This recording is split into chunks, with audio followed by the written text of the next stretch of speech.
Good morning, everyone, and welcome to Think Future. I'm your host, Cal Buckus, and once again, we're coming at you live from deep in the heart of Silicon Valley, California. We're talking innovation, startups, the future, not necessarily those, and not necessarily in that order. Now, this show is going to be a little bit different from the other shows. It's a little bit different from the other shows because I have made a huge discovery. A huge discovery. And this discovery might be obvious to you. It might be totally obvious to you. You might say to yourself, yeah, Cal Buckus, I knew that. I knew that the whole time. This is why I'm doing business the way I'm doing business in. But I just came across this and I thought to myself, oh my God, this is so obvious. This is so obvious. It's so obvious, I guess I couldn't think of it because I'm like, it was too obvious, I guess, for me. So I'm not going to tell you what it is. I'm going to see if you can suss it out yourself. Okay? So think about all of the books out there that purport to help you do something. They help you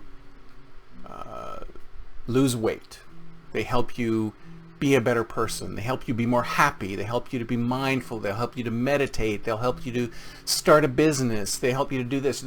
It's educational materials, but it's not official educational materials. It's not like a professor teaching you how to do something. It is a self-help book, right?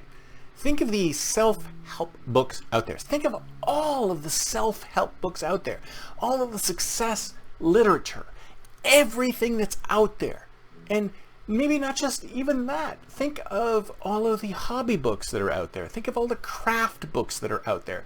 Think of all the architectural digests and the travel magazines. I mean, just go to your nearest bookstore that actually has magazines and just wander about that section. And if you could stand in that section and wander about, and you can see writers magazines, you can see magazines on guns and ammo, you can travel magazines, you can see music magazines, you can see all of these different magazines on every conceivable interest. Amazing amount of magazines. And many of these magazines, and many of this material purports to teach you how to do something, right? It teaches you how to draw, or it teaches you how to have a successful business, or it teaches you how to meditate, or it teaches you how to have great time management, or it teaches you all of this amazing stuff. And every one of these things purports to take you to that level, or to guide you to that place where at the end of it, you will have achieved mastery over this thing. So no matter what it is, I'll give you an example. I bought a cookbook, Blue Zone's Kitchen Cookbook. And in that cookbook, there was a beautiful recipe for sourdough bread. Now, during the pandemic, many people decided they wanted to learn how to do sourdough bread. So I came to this thing kind of late. And I bought this book, and it was a beautiful book, beautiful photographs in this book. And the recipe for sourdough bread was right there. So I said, oh, this looks pretty easy. Let me try it. So I bought all the implements and I started my sourdough starter and I followed all the instructions to the letter that were in the book. And then what came out was a round lump, which was like a chunk of concrete.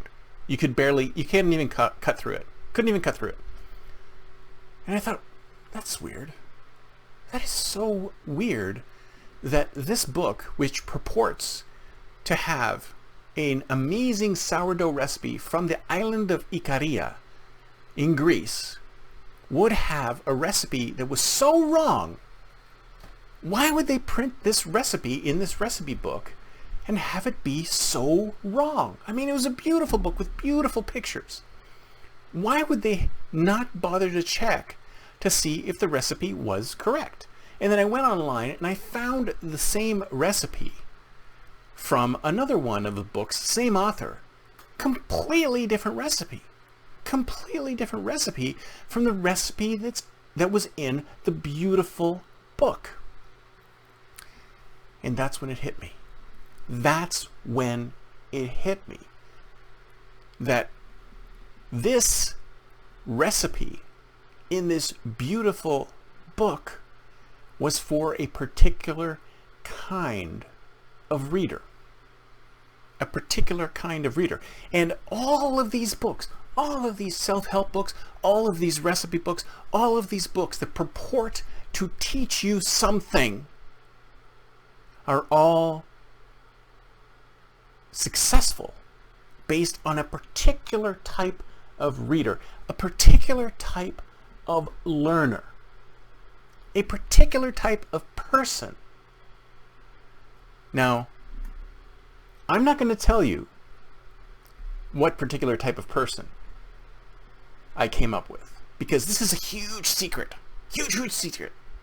Because if you realize the type of person that is buying these books, reading these books, taking guidance out of these books, you will realize the reason why we have such a huge weight loss problem, or such a huge time management problem, or such a huge success problem, or such a huge meditation problem, or such a huge problem with, or why we have all of these books, why all these books are out there, why all these magazines are out there, why all this educational material is out there, is because of the specific kind of person. And I'm going to ask you, I'm not going to tell you, but I would like to know if you have guessed the type of person who is the major consumer of these kinds of materials. And I want you to tell me in the notes below, in the comments below, what kind of person you believe that person to be. I want to know if I got it right.